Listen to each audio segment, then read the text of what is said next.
নমস্কার বন্ধুরা, পুষ্প রান্নাঘরে তোমাদের সবাইকে স্বাগতম। আজকেও চলে এসেছি আর একটা ভিডিও নিয়ে। আজকে আমি শাপলা ভাজা করব। এখানে দেখো একটা পেঁয়াজ নিয়েছি, একটা লঙ্কা নিয়েছি, আর অল্প শাপলা ছিল, আগের দিন করেছি, আর কিছু রেখে দিয়েছিলাম, সেটাই ভাজা করব। চলো, পেঁয়াজটা প্রথমে আমি দিয়ে দিলাম।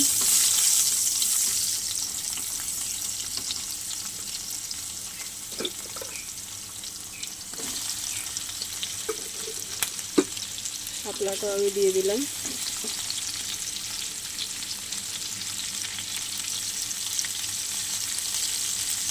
স্বাদ মতো লবণ দেবো বন্ধুরা।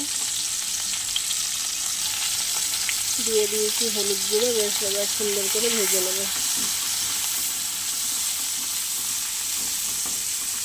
আর তোমরা তো ভালো করেই জানো আমি লঙ্কা সেরকম ঝাল বেশি একটা খাই না, তাই একটাই লঙ্কা দিয়েছি।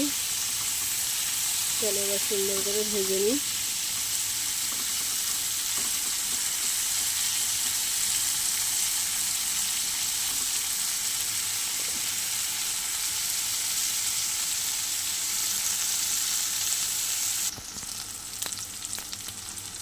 দেখো বন্ধুরা, আমার শাপলা ভাজা প্রায় হয়ে এসছে।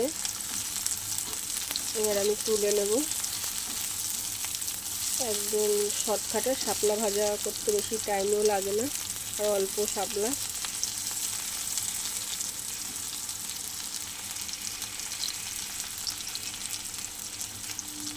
কার কার শাপলা ভালো লাগে অবশ্যই কিন্তু বন্ধুরা কমেন্ট করে জানাবে।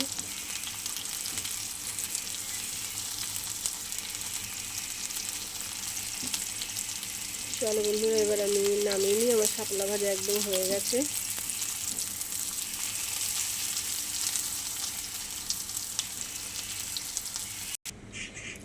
দেখো বন্ধুরা, আমার শাপলা ভাজা একদম রেডি হয়ে গেছে।